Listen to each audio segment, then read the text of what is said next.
국민의힘에서 가장 먼저 당권 도전에 나선 분입니다. 국민의힘 조경태 의원 전화로 연결해서 어떤 인적 쇄신안을 가지고 계신지 이야기 나눠보겠습니다. 의원님 안녕하세요. 네, 안녕하세요. 조경태입니다. 의원님, 네네. 이번에 당대표 선거에 출마하시겠다 출사표를 내셨는데 이 결심하시게 된 계기가 무엇이었습니까? 사실 우리 국민의힘이 지지율이 계속 하락하고 있지 않습니까? 예. 그리고 국민들께서는 국민의힘이 국민의 짐에서 드디어 이제 국민의 적으로 돌아서고 있지 않는가는 우려들을 많이 하고 있거든요. 예. 저한테 많은 시민들께서 또 당원들께서 조 의원이 이번에 한번 나와서 이 국민의힘을 좀 살려내주면 좋겠다 하는 그런 간절함이 있었고요. 예. 저 역시도 국회 우리 최다선 의원으로서 그런 헌신을 해야 되지 않을까 하는 그런 마음에서 이번에 예. 절박한 마음에서 출마를 결심하게 되었습니다. 의원님 이런 말씀하셨습니다. 과감한 인적 청산만이 국민의힘이 다시 사는 길이다. 자, 그러면 당대표가 되시면 뭔가 인적 청산을 누구를 대상으로 어떻게 하겠다라는 구체적인 계획 이런 것도 좀 가지고 계시죠? 네네. 예, 어떤 건가요? 지금 어떤 개별적으로 누구를 이렇게 지금 지명함에도 불구하고 예. 그 반발이 좀 있지 않습니까? 그렇죠. 저는 예상하고 있는 부분입니다만은 예. 이것을 좀 더 구체화되고 좀 시스템화해서 해야 된다는 생각도 좀 하고 있거든요. 예를 예. 들면은 예. 제가 당대표가 되면은 인적 쇄신위원회를 상설기구로 구성을 하도록 하겠습니다. 예. 이 기구는 시민들이 여기에 7명에서 9명 정도 예. 인적쇄신위원회를 구성해서 이분들의 눈높이, 즉 국민들의 눈높이에 맞는 인적 쇄신, 인적 청산을 해야 된다고 봅니다. 그 숫자가 어느 정도 될지 몰라도 일단은 한 45명. 지난 1월 6일 간저에 가서 불법적으로 위헌적인 비상계엄을 했던 윤석열 전 대통령을 지키려고 했던 45명이 영장 체포 저지를 하려고 했던 분들이지 않습니까? 예. 그분들이 아마 그 대상에 오르지 않을까 이런 생각을 합니다. 오, 그래요. 자, 그러면 그 45명의 대상이라고 하면은 인적 청산의 방식도 여러 가지잖아요. 의원님 뭐 출당 있고 총선 불출마 있고 의원직 뭐 네네. 제명 사퇴 뭐 여러 가지인데 어떤 걸 생각하고 계시는 거예요? 그걸 상중하로 나누어서 예. 정말 좀 심각한 분들은 물론 지금 말씀 주신 대로 출당이나 제명 그리고 자진 탈당을 요구해야 될 것 같고요. 예. 그리고 또 당원권 정지라든지 아하. 또 여러 가지 형태의 그 징계안들이 우리 국민의힘에 나와 있거든요. 예. 그게 맞춰서 상중하에 3단계로 해서 예. 인적 청산, 인적 쇄신에 들어가고자 합니다. 알겠습니다. 자, 그런데 어제 이제 윤희숙 혁신위원장이 4명을 지목했잖아요, 의원님. 인적 청산의 네. 대상으로 나경원, 장동혁, 윤상현, 송원석 이 4명의 의원. 윤희숙 위원장이 잘 찍은 겁니까? 아니면은 좀 무리를 한 겁니까? 의원님 보시기에.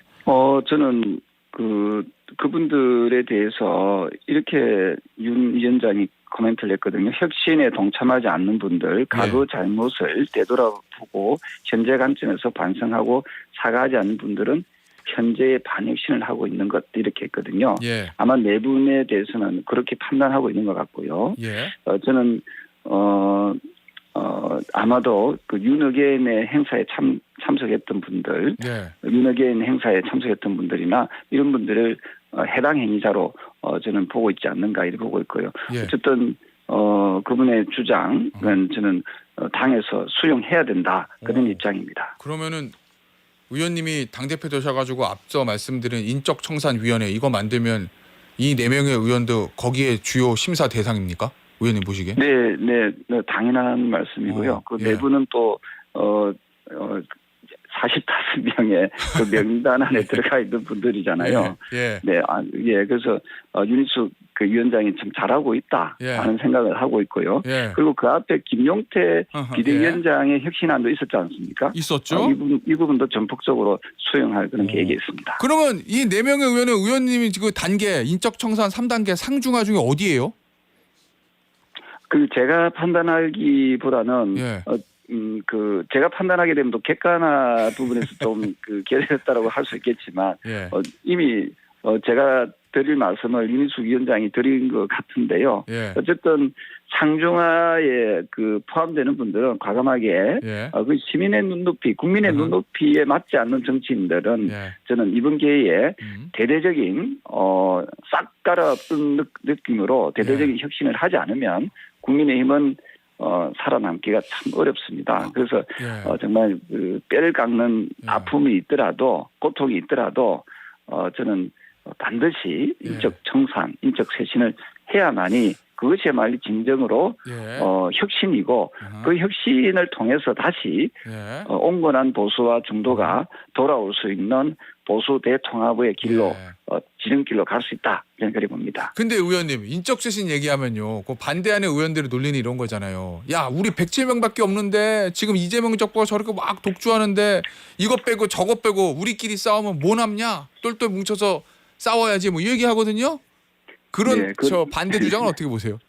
그분들의 주장은 자기들이 살기 위한 몸부림이라고 생각을 하고 있고요. 예. 의원 숫자가 많다 해가지고 국민들로부터 지지를 얻는 획득하는 것은 아니지 않습니까? 예. 107명이나 되는데 지금 우리 당 정당 지지율이 지금 10%대입니다. 예.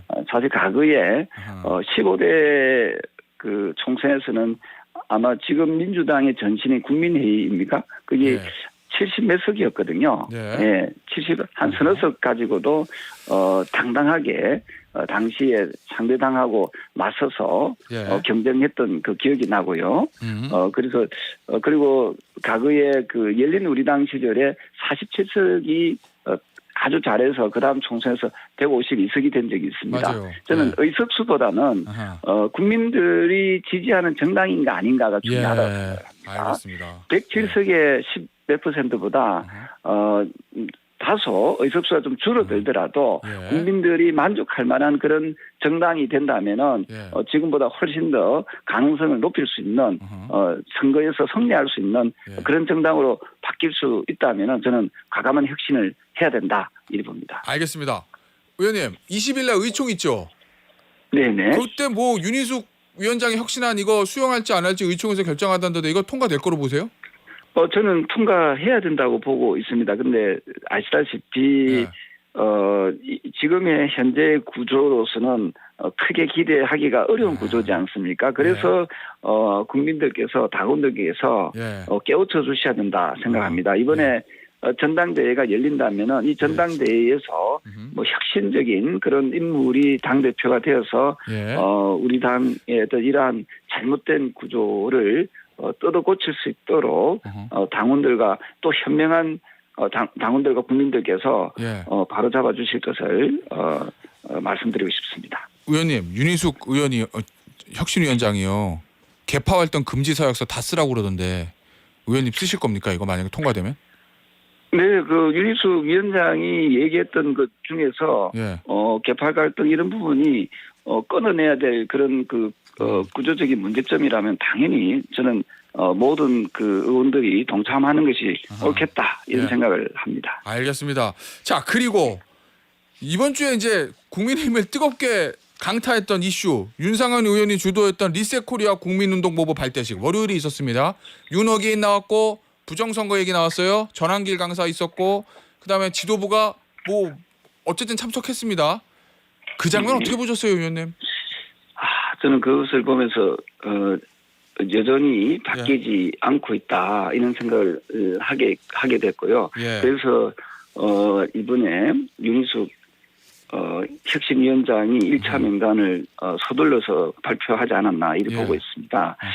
저는 우리 당이 국민의힘이 반드시 절연해야 될 세력들을 굳이 3대 세력을 꼽는다면은 부정선거 음모론자들 그리고 정강훈 목사 추종자들 그리고 윤석열 주창자들 저는 이 세 세력들은 국민의힘에서 반드시 절연해야 될 세력이고요. 그리고 또 이들과 긴밀히 소통하는 정치인들은 저는 해당 행위자라고 저는 규정하고 싶습니다. 이러한 부분에 대해서 우리는 보다 더 단호하게 예. 이런 세력들을 하고는 절연하는 것이 옳다 이렇게 보고 있습니다. 그리고 더 이상 예. 국민들께 당에 남아 있지 말고 예. 스스로 그 질을 밝히고 나가주길 바랍니다. 의원님, 그 말씀하신 3대 세력과의 관계 설정이요. 국민의힘의 몇몇 의원들이나 어떤 세력들이 관계를 못 끊어내는 겁니까? 일부러 안 끊어내는 겁니까? 네, 그건 뭐 못 끊어내든 안 끊어내든 저는 그들과의 그 긴밀한 소통을 하고 있다면은 이미 오염된 세력들이다라고 아하. 좀 보고 있고요. 예. 저는 이분들은 명백히 해당 행위자라고 저는 규정하고 싶습니다. 그래서 인적쇄신위원회가 상설위원회가 구성이 된다면은 예. 이러한 세력들에 대해서도 철저하게 솎아내는 작업을 저희들은 할 것입니다. 알겠습니다. 자, 그러려면 의원님이 당대표가 당선돼서야 인적쇄신위원회를 만들 건데 최근에 네. 여론조사가 하나 나왔습니다. 자세한 내용은 중앙선거 여론조사심의위원회 홈페이지 찾아주시면 되고 한길리서치가 쿠키뉴스 의뢰로 지난 12일에서 14일 유무선 전화 병행조사 국민의힘 차기 당대표 적임자 조경태 의원님이 16.8%로 1등. 의원님, 제가 여론조사 본 이후로 지역 여론조사가 아니라 전국 단위 여론조사에서 의원님 1등한 거 제가 처음 봤거든요. 네네. 예, 이거 저 굉장히 좋은 결과가 나왔는데 의원님에게는 이거 어떻게 보고 계세요? 이 결과? 아마도 그 국민들께서 또 당원들께서 크게 예. 변하고 크게 혁신하라는 그런 주문인 것 같습니다. 예. 더욱더 분발해서 국민과 당원을 믿고 예. 정통 보수 국민의힘을 재건해달라 또 살려달라는 그런 어떤 절박한 주문이 아마 여론조사에 나타났다. 저는 그렇게 보고 있고요. 예. 어쨌든 국민의힘이 현재로서는 국민의 적으로 돌아서고 있는 이런 분위기를 쇄신시켜서 국민의힘이 다시 살아날 수 있도록 그리고 온건 보수와 중도층이 다시 돌아올 수 있도록 하는데 예. 최선의 노력을 다하도록 하겠습니다. 자, 그런데 이 전당대회 관련해서 의원님 이른바 언더찐윤이라는 세력들 이 언더찐윤을 미는 후보가 있다. 뭐 이런 얘기들도 썰도 있던데 그 부분에 대해서는 어떻게 생각하십니까? 저는 아직도 파면당한 윤석열 전 대통령과 절연하지 못하는 세력이 있다면 예. 그리고 그들이 영향력을 행사하려고 하는 것은 말이 되지 않지 않습니까? 지금 정당 지지율이 10%대에 머물고 있다는 것은 바로 그들의 책임이 매우 크다라고 생각하고요. 예.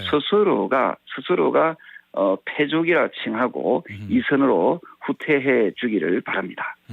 알겠습니다. 혹시 한동훈 전 대표가 가까우시잖아요, 의원님. 출마 선언하실 때 혹시 미리 사전에 의논을 좀 하셨습니까? 네, 그런 것은 제가 육선이고 또 한동훈 전 대표도 대표로서의 또 제가 예우를 해드리고 있는 상황이고요. 예. 정치적 동지로 저희들은 해석하고 이심전심으로 예. 함께 가고 있다. 이렇게 보시면 되고요. 예. 예, 아마 이러한 부분에서 뜻을 함께하는 그런 분들과 예. 저는 좋은 정치를 하고 싶다는 말씀을 드리고 싶습니다. 한동훈 전 대표 나올 것 같습니까? 전당대회요? 표가 그거는 겹치는데 의원님이랑. 다음에 이 방송에서 한번 나오시게 해가지고 예. 들어봐 주시면 좋을 것 같고요. 어쨌든 그분이 어떤 선택을 하시더라도 저는 의사를 좀 존중하고 싶습니다. 예, 알겠습니다. 마지막으로 윤석열 전 대통령 얘기 좀 짧게 짚어보죠. 지금 검찰 특검 소환 조사에 응하지 않고 그리고 재판에도 나가지 않았습니다. 그런데 이 상황에서 구속적 부심을 법원에 청구했고 여기는 뭐 나갈 수도 있다 이런 보도 있던데 이거 어떻게 평가하십니까, 의원님? 저는 상당히 좀 마음 아픈 게 자기 본인 때문에 명경위에서 부하들이 지금 구속되어 있지 않습니까? 예. 저는 대통령답지 않는 이러한 행동에 실망에 실망을 더한다라고 보시면 되겠고요. 부하들을 사지에 몰아넣고 혼자 살겠다는 저런 모습을 보면서 참으로 어처구니가 없다. 저는 그렇게 말씀드리고 싶습니다. 알겠습니다. 의원님 진짜 마지막 질문입니다. 네. 강선우 후보자와 이재수 후보자 어떻게 해야 됩니까? 저는 국민의 눈높이에 맞지 않는 여가부 장관 후보자와 교육부 장관 후보자는 저는 대통령이 지명 철회를 하는 것이 옳다라고 보고 있습니다. 예. 그리고 본인이 지명한 장관 후보자가 다 통과돼야 된다는 즉 100점을 맞아야 한다는 그런 강박관념을 버리고 예. 국민들 눈높이에 맞는 인사를 하는 것이 국민들께 보다 더 설득력을 얻을 수 있다 이래 봅니다. 그래서 두 분의 문제가 된 최소한 두 분의 후보자에 대해서는 예. 지명 처리하는 것이 옳다 맞다 저는 그렇게 보고 있습니다. 그런데 대통령이 그런 선택할 거로 보십니까? 저는 하는 것이 본인이 앞으로 국정 운영을 함에 있어서 도움이 될 것이라 봅니다. 왜냐하면 예. 여가부 장관이라는 자리는 어쨌든 우리 사회의 약자들을 보듬어 줄 수 있는 그런 자리여야 됩니다. 그런데 예. 보좌관 갑질 의혹이 있다는 것은 이미 여가부 장관으로서의 직무 수행을 하기에는 한계가 있다 이렇게 보고 있고요. 예. 또 교육부 장관이라는 자리는 교육은 백년지 대계인데 예. 누구에게도 모범이 될 수 있는 교육자가 교육부 장관이 돼야 됩니다. 그런데 이미 예. 제자의 예. 논문 표절한 의혹이 있다. 논문 표절 의혹이 있는 자가 예. 저는 교육부 장관이 되는 것은 대단히 부적절하다 이렇게 보기 때문에 두 장관 후보자는 그 직무에 충실할 수도 없고 저는 직무에 맞지 않는 그런 자리다 이런 생각을 합니다. 알겠습니다. 의원님 오늘 인터뷰는 여기서 마무리하도록 하겠습니다. 지금까지 국민의힘의 조경태 의원이었습니다. 의원님 감사합니다. 네, 고맙습니다.